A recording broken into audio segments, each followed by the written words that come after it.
అందరికీ నమస్కారం. Welcome to Bharati TV. Mahasena Rajesh రాసిన ఒక లెటర్ ఏదైతే ఉందో అది సోషల్ మీడియాలో ట్రెండ్ అవుతుంది. జనసేన పార్టీకి తన మద్దతుని ఉపసంహరించుకుంటున్నానని చెప్పారు. అదేవిధంగా ఆంధ్రప్రదేశ్లో జనసేన పార్టీ పోటీ చేసే స్థానాలలో అన్ని చోట్ల తమ జనసేన పార్టీని ఓడిస్తామని ఆయన చెప్తున్నారు. ఇంతకీ మహాసేన రాజేష్ నిర్ణయం వెనుక ఏముంది? ఇంతకీ మహాసేన రాజేష్కి ఏమైంది? మహాసేన రాజేష్ ఇలా ప్రవర్తించడానికి గల కారణాలు ఏంటి? దీని మీద విశ్లేషణ పాల్గొంటున్నారు దుర్గా ప్రసాద్ మాస్టర్ గారు. మాస్టర్ గారితో మాట్లాడదాం. నమస్కారం అండి. నమస్కారం. మహాసేన రాజేష్ ఎందుకు ఇలా అనేది చాలా మందికి అర్థం కావట్లేదు సార్. ఎందుకంటే ఆయన్ని ఒక్కసారి ఎమ్మెల్యే సీటు ప్రకటించిన దగ్గర నుంచి అందరం చాలా ఆనందపడ్డాం, నిజంగా హ్యాపీగా ఫీల్ అయ్యాం. బట్ ఒకేసారి ఇలా యూటర్న్ తీసుకుంటాంలో కారణం ఏమై ఉంటది అని చెప్పి అందరూ మాట్లాడుకున్న పరిస్థితి ఏం చెప్తారు సార్? అసలు మహాసేన రాజేష్ గురించి చెప్పాలంటే ఆయన యొక్క వాగ్దాటి, ఆయన వీడియో మేకింగు, అది ఆయన చెప్పే ఎక్స్ప్లెనేషను చాలా ఇంట్రెస్టింగ్గా ఉంటుందండి. నేనైతే ఆయన అభిమానిని. మహాసేన రాజేష్కి ఆయన సీటు వచ్చిందనగానే పి గన్నవరం సీట్ వచ్చింది అనగానే చాలా సంతోషించానండి. వా అంటే ఏంటి, ఒక వాగ్దాటి బాగా చెప్పగల శక్తి ఉంటే డబ్బులు లేకపోయినా పర్వాలేదు, వాళ్ళకి పొలిటికల్ పార్టీస్ అన్నీ కూడా ఎవరు గుర్తుపడతారు, గుర్తిస్తారు, వాళ్ళ యొక్క సామర్థ్యాన్ని గుర్తించి వాళ్ళకి ఏదో ఒకటి న్యాయం చేస్తారు నాకు అనిపించిందండి. అది ఒక అధికారంలో నుండి ఒక సీఎంని ఎదిరించాడంటే రియల్లీ హీరో అండి మహాసేన రాజేష్. అసలు ఆయన అటువంటి హీరో, ఆయనకు ఒక సీట్ వచ్చింది పి గన్నవరం, వస్తే మళ్ళీ ఆయనే విరమించుకున్నా అని చెప్పాడండి. ఎవరో చెప్పలేదు. కొద్దిగా ఓపిక పట్టుంటే సర్ది పెట్టుకుంటున్నాము అందరం. కానీ మరి ఎందుకు ఆయన వెంటనే ఆయన అంతకుముందు అంటే హిందూ దేవతలను విమర్శించినట్టు ఎన్ని వచ్చినాయి, దానికి ఆయన ఎక్స్ప్లెనేషన్ ఇస్తున్నారు. మిగతా కూడా ముందు తీసుకెళ్లే కార్యక్రమం ఉంది. కానీ మరి ఆయన మరి ఎందువల్లనో ఆయన నేను విత్డ్రా అవుతున్నాను, నాకు ఈ సీటు అక్కర్లేదని చెప్పాను అన్నారండి. అసలు ఈయన వీడియో మాట్లాడుతుంటే ఎంత ఇంట్రెస్టింగ్గా ఉంటుందంటే 10 minutes మాట్లాడారనుకోండి, 10 minutes ఇంకా అదే 10 minutes అయిపోయింది ఆ వీడియో, ఇంకొక 2 minutes 5 minutes మాట్లాడితే బాగుంటుంది అనిపిస్తుంది. మరి పవన్ కళ్యాణ్ గురించి ఆయన ఫోన్ చేసినప్పుడు పవన్ కళ్యాణ్ గురించి ఎంత గొప్పగా మెచ్చుకున్నాడండి. అంటే చావుకి ఎదురెళ్తున్నాడు పవన్ కళ్యాణ్ అని చెప్పి చెప్పాడండి ఆయన. అందరూ ఏంటంటే అక్కడ అధికారంలో ఉన్న సీఎం జగన్ గారిని చూసి ఎవరైనా భయపడతారు, అటువంటిది ఈయన చావుకి ఎదురెళ్తున్నాడు, ఏమైనా పర్లేదు, ఈయన సొంత ఇది పవన్ కళ్యాణ్ సొంతంగా ఏ డబ్బులు ఆశించకుండా తన సొంత డబ్బులతో ఖర్చు పెట్టాడు ఎన్ని కూడా మెచ్చుకున్నాడు ఆయన. అటువంటిది ఈయన సడన్గా ఇప్పుడు ఏమి జరిగిందో మనకు అర్థం అవ్వట్లేదు. సడన్గా జనసేన మొత్తం పవన్ కళ్యాణ్ మొత్తం అందరినీ ఓడిస్తానంటున్నాడు. కానీ అసలు ఈయన మాటల్ని ఎంతమంది విశ్వసిస్తారు? మొదట మాది వైఎస్ఆర్సీపీలో ఉన్నారండి, తర్వాత విభేదించారు, తెలుగుదేశంలోకి వచ్చారు, సీటు సంపాదించుకున్నారు. మీరు తెలుగుదేశానికి ముందు ఒకటి మర్చిపోతున్నారండి. మహాసేన రాజేష్ గారు తెలుగుదేశం కన్నా ముందు జనసేన పార్టీకి సపోర్ట్ చేశారు సోషల్ మీడియా పరంగా. జనసేనలో జాయిన్ అవ్వబోతున్నారు, రేపో మాపో జాయిన్ అవుతారు అని చెప్పి అందరూ అనుకున్నారు. బట్ ఏం జరిగిందో ఇంకోని ఆయన టీడీపీలో జాయిన్ అయ్యారు. ఏదేమైనా అప్పటికి టీడీపీకి జనసేనకి సపోర్ట్ చేస్తూ వస్తున్నారు. ఒకటి సార్, దేంట్లో కానీ రాజకీయాలు అవ్వచ్చు, లేకపోతే దేంట్లోనే కానీ స్టెబిలిటీ ఉండాలి, విశ్వసనీయత ఉండాలి, దాంతోపాటు స్థిరత్వం ఉండాలి.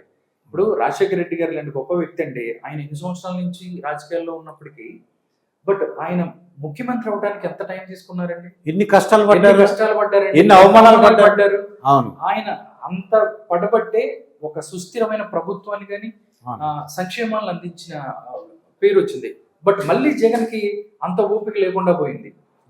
జగన్ తో పోల్చుకుంటే ఇంకా ఈయన ఎవరైతే రాజేష్ ఉన్నాడో అంటే స్టెబిలిటీ లేదు. ఫస్ట్ ఏదైతే వైఎస్ఆర్సీపీకి సంబంధించి వైఎస్ఆర్సీపీలో మెయిన్ టికెట్ ఆయన రాకపోవడానికి వచ్చినా కానీ మిగతా వాళ్ళు యాక్సెప్ట్ చేయడానికి కారణం వైఎస్ఆర్ కాంగ్రెస్ పార్టీ తరపు నుండి క్రిస్టియానిటీని ఏదైతే ఉందో దాన్ని తీసుకెళ్లి క్రిస్టియానిటీని ముందుకు తీసుకెళ్లే ప్రయత్నంతో హిందూ దేవతను తిట్టారు. ఆయన కొన్ని మాట్లాడిన వీడియోలు అయితే చాలా దారుణంగా మాట్లాడారు. ఏంటి మాలపల్లిలో ఒక్క జనసేన జెండా అయినా ఉంటుందా అని చెప్పేసి తర్వాత చాలా మాట్లాడిన పరిస్థితి. ఏదైతే ఏ నోరో లేకపోతే ఏ టాలెంట్ ఏది మాట్లాడే ఆయనకున్న టాలెంట్ ఆయన్ని ఈ సీట్ వచ్చేలా చేసిందో సేమ్ అదే అదే నోరుతోలో మళ్ళీ సీట్ పోయేలా చేసిందని జనాలు అనుకుంటూ ఉంటారు. అవును. అంటే ఈయన ఊహించలేదని అప్పుడు విమర్శించినప్పుడు ఏంటంటే ఇలాగా ఎమ్మెల్యే సీట్ వస్తుందని ఊహించలేదు అది. తర్వాత ఆయన ఎక్స్ప్లెయిన్ చేశాడు, ఏమని నాకు తెలియకన్నాను, నన్ను క్షమించమని ఆయన క్షమాపణ చెప్పారు. వీళ్ళందరూ కూడా సర్ది పెడతాము. ఈవెన్ వైసీపీ వాళ్ళు కూడా విమర్శించారండి, ఇతను సీట్ ఇచ్చిన వెంటనే ఇతను సీట్ ఎలా ఇచ్చారు తెలుగుదేశం వాళ్ళు. చూడండి అసలు వైసీపీ వాళ్ళు స్టార్ట్ చేశారు. ఇక చూడండి ఏం మాట్లాడాడు. వైసీపీ సోషల్ మీడియా కానీ వైసీపీ మీడియా కానీ ఈయన మాట్లాడిన మాటల మొత్తాన్ని వాళ్ళు ట్రెండ్ చేసింది వైసీపీ.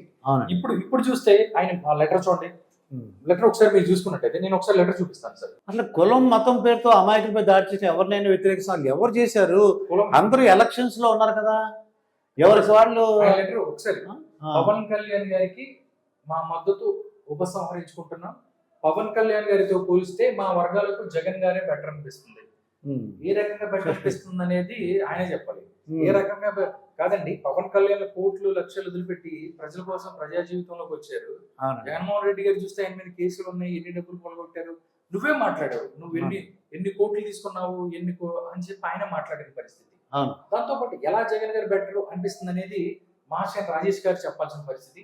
ఇంకోటి సార్, వీళ్ళందరికన్నా చంద్రబాబు గారు చాలా బెటర్.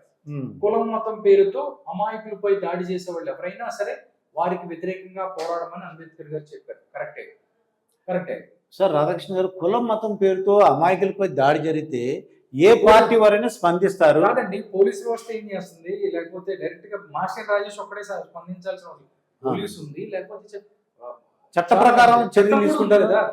అసలు ఇప్పుడు జరిగింది ఏంటంటే ఆయనే చెప్పాలి. పవన్ కళ్యాణ్ గారి వల్ల జరిగే అనర్థాలు ప్రజలకు తెలియజేస్తాం, డెఫినెట్లీ చేయాలి. పవన్ కళ్యాణ్ చేస్తే చేయాలి, ఏది ఉద్దానం మంచి చేవు లేకపోతే ఏంటి ఇవన్నీ అవన్నీ కూడా చేయాలి, ప్రజలకు తెలియజేయాలి. ఇప్పటికే చాలా సహించాం, జనసేన పోటీ చేసే అన్ని స్థానాల్లోనూ ఓడించడానికి రాజ్యాంగబద్ధంగా పనిచేస్తాం. అంటే అసలు మాస్టర్ రాజేష్ క్రెడిబిలిటీ ఏంటంటే, ఇప్పుడు దళితులు ఎవరైతే ఉన్నారో దళితులందరూ పేటెంట్ ఏమైనా ఉన్నారా మాస్టర్ రాజేష్ అని చెప్తే ఏం చెప్పేసి అంటే ఎలా సాధ్యమవుతుంది? ఈ రోజుల్లో అండి సోషల్ మీడియా వచ్చింది, ఒకరు చెప్తే ఒకరు చెప్పే మాట వినేది లేదండి. ఈ మహాసేన్ రాజేష్ చెప్పినంత మాత్రాన మొత్తం అందరూ కూడా ఆయన చెప్పిన మాట వింటారని ఎవరు కూడా అనుకోవాలని అవసరం లేదండి. ఇప్పుడు ఆల్రెడీ డిసైడ్ అయిపోయారండి, ఈ రాష్ట్రంలో ఏ పార్టీ రావాలి, ఎవరు ఇబ్బంది పడుతున్నారు, ఇవన్నీ ఈయన ఎక్స్ప్లెయిన్ చేశారు. అటువంటి పరిస్థితుల్లో మంచి మోడీ గారు వచ్చారు. ఒక విచిత్రమైన పరిస్థితి అంటే ఏంటి, అసలు ఈ మూడు పార్టీలు కలుస్తాయా, ఏదంటే బీజేపీ జనసేన టీడీపీ కలుస్తాయా, ఇదెలా సాధ్యం అని అనుకున్నది ఆయన కలిపి చూపించాడు పవన్ కళ్యాణ్. అది నిజంగా విచిత్రమే కదా. అది నేను కూడా అనుకున్నాను, హైలీ ఇంపాసిబుల్, ఈయన ఏదో కళ్ళగంటున్నాడు అనుకున్నాను.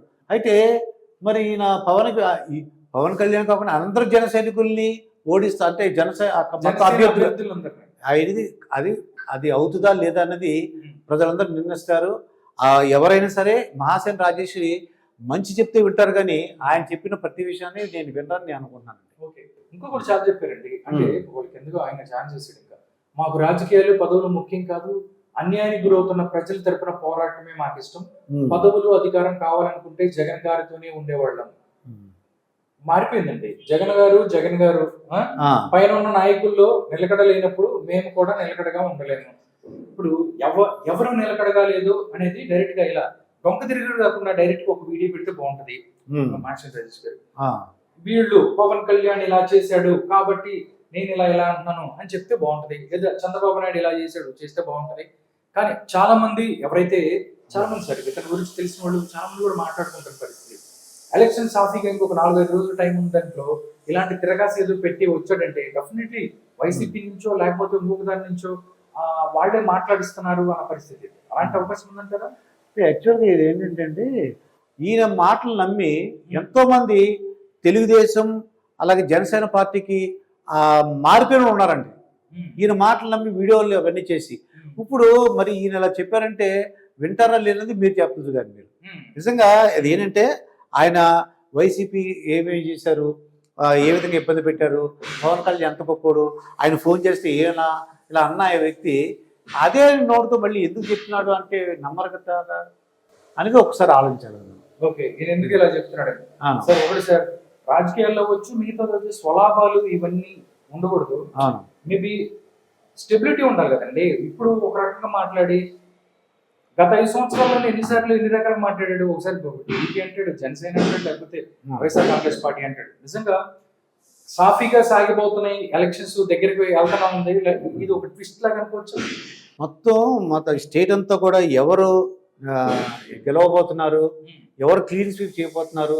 మొన్న మనకి ఈ ఎంప్లాయీస్ జరిగింది కదండి, ఎంప్లాయీస్ Postal ballot. పోస్టల్ బ్యాలెట్లో తెలిసిపోయింది అది. అంత ఉత్సాహంగా ఎందుకు ముందుకు వచ్చారు, రికార్డ్ బ్రేక్ ఎందుకు చేశారు, ప్రజలు ఎవరనుకుంటున్నారు, ఇవన్నీ కూడా తెలుస్తున్నాయండి. ఓకే. దీన్ని బట్టి మరి మహాసేన రాజేష్ గారు ఇప్పటికైనా మారి ఆయన మళ్ళీ ఒకసారి తన మనసును మార్చుకుని పవన్ కళ్యాణ్ గారికి, తెలుగుదేశం, బీజేపీకి సపోర్ట్ చేయాలని వాళ్ళ అభిమానులందరూ కూడా కోరుకుంటున్నారండి. ఓకే, చూద్దాం సార్. ఇది ఈ రోజు ఒక చిన్న fit what ever it is, చిన్న లెటర్ అనుకోవచ్చు. ఇది వాళ్ళు మాట్లాడుకొని ముందుకు వెళ్తారా, లేకపోతే ఇది దాని తర్వాత 5 రోజుల్లో జరిగిపోతున్న ఎలక్షన్ కి సంబంధించి ఏదైతే ప్రజలు ఉన్నారో వాళ్ళందరూ కూడా గమనిస్తున్న పరిస్థితి. మహాసేన రాజేష్ పిలుపు అందుకొని వాళ్ళు ఏ విధంగా రియాక్ట్ అవుతారు, ఏ విధంగా ముందుకు వెళ్తారు అనేది చూడాల్సింది.